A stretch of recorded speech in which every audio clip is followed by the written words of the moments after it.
전 그렇게 알고 있어요. 근데 이런 짓을 한다고? 음바페! 네가 감히? 자, 여러분들 오늘 지금 주제에 대해서 말씀을 드리도록 하겠습니다. 알론소가 경질이 됐어요. 경질까지 이어지게 되었던 그 풀스토리를 여러분들한테 한번 설명을 드릴 거고, 여기에 관련되어 있는 사비 알론소 차기 행선지, 그리고 비니시우스 이 나쁜 놈, 이 비니시우스의 차기 행선지에 대해서 제가 흠칙을 한번 진행을 해보도록 할게요. 여러분들 렛츠 고! 고! 고! 모든 기사 내용들이 다 여기서 따온 건 아니에요. 이게 전체적으로 어떤 스토리인지 한번 들어가 보겠습니다. 이 기고문에 이렇게 나와요. 첫 행에 마른 하늘의 날벼락 같은 일이었다라고 얘기가 나오고요. 사비 알론소의 레알 마드리드 감독직이 위태롭다는 이야기는 한동안 흘러나왔지만 지난 월요일 저녁에 전격적으로 발표된 경질 방식은 모두에게 충격 그 자체였다. 음바페 역시 충격을 금치 못했습니다. 예? 거의 아무도 예상하지 못했다고 해요. 선수들과 스태프는 물론 구단 홍보팀조차 발표 직전까지 소식을 듣지 못했다. 마드리드 훈련장에서 매일 일하던 한 관계자는 슈퍼마켓에서 장을 보던 중 핸드폰으로 뉴스를 확인하고서야 경질된 사실을 알았을 정도였다. 이 내용으로 말미암아 이 기사의 첫 문단을 보면은 알론소 감독은 물론이고 진짜 팀의 홍보팀조차 충격적인 소식을 몰랐다는 거는 극상위층 몇 간부만 이 사실을 알고서 경질을 통보했다는 그런 합리적인 예측이 가능한 내용이에요. 자, 다음 페이지 볼까요? 권위 상실의 결정적인 장면, 가드 오브 아너 거부. 다음 타이틀이 요 내용이에요. 권위 상실의 결정적인 장면, 가드 오브 아너 거부. 사우디아라비아 제다에서 열린 수페르코파 결승전에서 바르셀로나에 2대3으로 패한 뒤에 알론소는 승자인 바르셀로나 선수들을 위해 가드 오브 아너를 하라고 선수들에게 손짓했다. 하지만 그 누구도 따르지 않았다. 조금 떨어진 곳에 있던 킬리안 음바페는 오히려 반대 방향으로 가자며 손을 저었다. 알론소가 이 상황을 깨닫고 체념하는 듯한 몸짓은 그가 이미 선수단 장악력을 완전히 잃었음을 상징적으로 보여주었다. 저도 그런 생각이 좀 많이 들긴 했습니다. 아니, 음바페 이 미친 것, 제가 여러분들 아시다시피 음바페는 제 1대 제자예요. 제가 그만큼 아꼈고 레알 마드리드에서의 지원을 정말 서슴지 않고 모든 거를 쏟아 부었는데 그에 못지않게 음바페를 챙겨준 게 이 사비 알론소 감독이었단 말이야. 전 그렇게 알고 있어요. 근데 이런 짓을 한다고? 음바페! 네가 감히? 저는 진짜 참을 수 없었습니다. 이 장면만 보고는. 그런데 차가워지기로 했어요. 어쨌든 저의 그 1대 제자고 레알 마드리드 때 워낙 힘들었던 친구고 여기까지 오기까지 그 과정을 제가 알기 때문에 그래도 저는 언론의 얘기를 100% 믿고 그거에 대해서 악감정을 가지고 우리 바페를 평가하면 안 되겠다라는 생각을 정신을 차린 거죠. 일단 이거에 관해서는 추후에 제가 한 번 더 정리할 거예요. 명확한 팩트를 가지고. 예, 여러분들 지금 이거 관련해가지고 이거 맞다 아니다 모든 진실은 그 뒷페이지에 나옵니다. 이후에 그때 다시 설명을 할 거니까 지금 제가 이렇게 말하는 거에 대해서 왈가왈부하지 마세요. 지금은 그냥 이 기사에 있는 내용들을 요약해서 여러분들한테 설명을 드리겠습니다. 알겠죠? 자, 그 다음 세션이에요. 알론소는 월요일 아침까지만 해도 경질을 예상하지 못했다. 그는 집에서 스태프들과 함께 바르셀로나전 패배를 분석하며 낙관적인 메시지를 주고받고 있었다. 다음 경기를 어떻게 준비하자. 이번 패배를 타산지석 삼아서 발전 한번 해보자라는 회의를 하고 있었어. 하지만 갑자기 훈련장으로 호출되었고 그곳에서 호세 앙헬 산체스 단장으로부터 해고 통보를 받았대요. 알론소는 이 결정이 잘못되었고 불공정하다고 강하게 반발을 하며 자신의 경질 원인을 베르나베우의 고질적인 갈라티코 권력 문화 탓으로 돌렸다는 찌라시입니다. 이게 맞다고 하면 이제 대중들이 흔하게 알고 있는 레알 마드리드가 알론소의 의지를 받아들여서 경질을 통보했다라고 하는 내용은 이제 거짓말이 된다는 거죠. 자, 다음 얘기입니다. 균열의 시작. 비니시우스의 폭주와 선수 권력이라는 타이틀 소제목이야. 결정적인 전환점은 작년 10월 비니시우스 주니어의 행동이었다. 엘클라시코에서 교체 지시를 받은 비니시우스는 작년 10월 얘기야.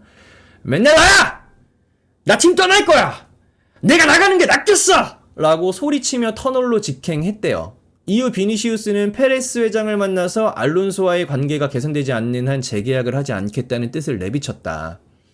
구단은 비니시우스에게 벌금을 부과하지 않았고 전문가들은 바로 이 시점이 알론소가 라커룸 통제권을 완전히 상실한 지점이라고 분석을 한다. 이 얘기는 사실 저도 아름아름 되게 많이 들었었어요. 비니시우스가 작년에 이제 엘클라시코에서 중간에 교체되면서 들어갈 때 알론소를 심하게 째려본다는 장면, 그리고 뭐 알론소는 거기에 대응도 안 했고 크게, 그리고 이제 비니시우스가 불손하고 오만방자한 그런 태도를 엄청 보여줬단 말이야. 근데 이 뒤에 이런 얘기들은 사실 우리가 사실관계를 명확히 보긴 해야 돼요. 비니시우스가 이후에 페레즈 회장을 만나가지고 알론소와의 관계가 개선되지 않는 이상 재계약하지 않겠다고 하는 요 내용들, 요런 거는 우리가 사실 팩트를 가리긴 해야 돼. 근데 여태까지 비니시우스의 그런 망나니 같은 행동을 보아왔던 저는 이게 그냥 없는 얘기가 막 생긴 것 같지는 않습니다. 제 개인적인 생각은 여기에선 적어도 그래요. 자, 그 다음 문제가 이제 전술적 갈등, 안첼로티의 자유 vs 알론소의 규율.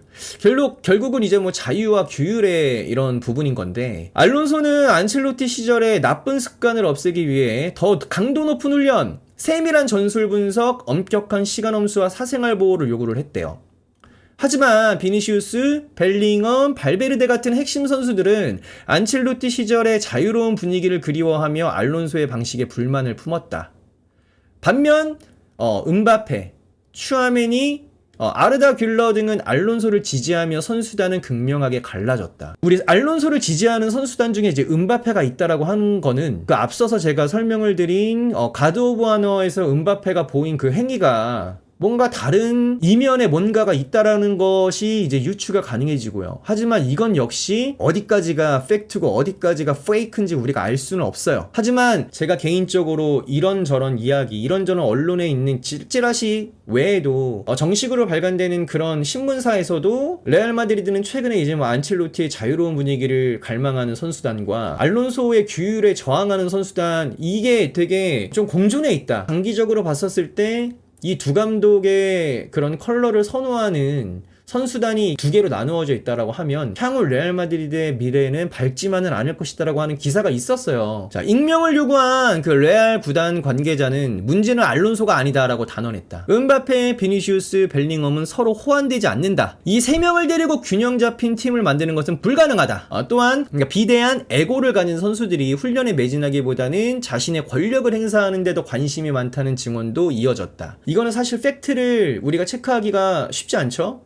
이거는 그냥 흘려 들어도 되는 내용인 것 같아요. 자, 위의 내용들을 다 요약을 해서 정리를 하면 이렇게 결론을 내릴 수가 있을 것 같아요. 페르시의 레알 마드리드 알론소의 빈자리는 그의 절친한 친구이자 전 동료인 알바로 아르벨로아가 채우게 되었다. 알론소 측 관계자는 이번 사태에 대해서 이렇게 짧게 평했다. 상황이 우리가 원하던 대로 흘러가지 않았습니다. 여기는 마드리드이고 플로렌티노 페레스 회장은 결국 페레스이기 때문입니다 라고 하면서 이제 요 기사가 마지막 마무리 멘트를 이런 식으로 정리를 하는데, 아르벨로아는 이번에 컵 경기 전에서 지금 탈락을 한 상태입니다. 팀 분위기가 바로 수습이 되지는 못할 거야. 당분간은 팀 분위기가 워낙 개판이고 뭐 보드진, 회장, 이미 선수단들끼리도 이렇게 다 갈라져 있는 분위기가 형성이 되면 이거는 정말 복귀하는데 시간이 오래 걸립니다. 이건 지네딘 지단이 와도 안 돼요. 지금은 전체 내용을 좀 정리를 하면 이렇게 주요 포인트가 나오게 될 것 같아요. 경질 시점은 그 수페르코파 결승 패배 직후에 이제 월요일날 진행이 됐고요. 알론소는 몰랐다. 결정적 이유는 뭐 여러분들은 어떻게 생각을 할지 모르겠지만, 비니시우스 주니어를 중심으로 한 선수 권력, 플레이어 파워, 이 마찰 및 장악력을 상실했기 때문에 이게 이제 알론소 경질의 이 부분이 좀 결정적 이유가 되었다. 그리고 전술적인 대립의 관점에서 봤었을 때는 알론소의 그 현대적이고 체계적인 시스템, 안첼로티의 스타 선수들의 자유분방한 성향을 존중한 방법, 그런 뭔가 전술적인 관점에서의 그 대립 관계가 생성이 되었었다. 자, 그리고 후임은 아르벨로아 감독이 들어왔고, 이 내용을 봤었을 때 이제 우리에게 우리 축구 팬들에게 시사하는 부분은 세계 최고의 스타들이 모인 팀에서는 전술보다는 에고 관리가 얼마나 더 어려운지를 보여준다라고 이제 요게 이렇게 이제 마무리가 될 수 있을 것 같아요. 네. 그러니까 저는 이번 경질에 대해서 제 의견을 말씀을 드리면, 첫 번째, 상호 합의하에 이 경질, 그러니까 퇴진이 결정이 된 건 아닌 것 같아요. 일방적으로 강제로 해고를 통보받은 그림이 더 사실에 가깝지 않나라고 생각을 하고, 두 번째는 이런 모든 상황에 이제 시발점이 된 게 비니시우스라는 그 선수가 매우 큰 비중으로 뭔가 영향을 끼쳤다고 생각을 합니다. 알론소 감독은 제 생각에는 이제 그 다음 스텝으로 프리미어리그로 이동을 하지 않을까라고 저는 생각을 합니다. 이미 프리미어리그에 뭐 맨유도 그렇고 리버풀도 그렇고 링크가 나고 있어요. 네 번째, 레알 마드리드 앞으로의 행보는 어둡다. 아르벨로아는 머리를 지금 엄청 굴릴 거야. 알론소 버전으로 갔다가는 큰일 나. 잘 안 풀릴 거라는 거를 이미 앞에서 봤으니까 안첼로티 흉내를 낼 확률이 되게 높단 말이지. 하지만 이런 준비되지 않은 감독이 오기에 레알 마드리드라는 직장은 만만한 곳이 아니에요. 레알 마드리드의 앞으로의 성적은 3-4경기 꼬라 박을 것이다. 휴잭맨, 우정찡, 샤샤샤샤샤 하는데 이것들이 또 여기 안에서 지금 또 팀 나누고 여기가 레알 마드리드야! 휴잭맨, 최우정, 비니시우스 파야? 준맨메이야? 어쨌든 여러분들 하지 마세요.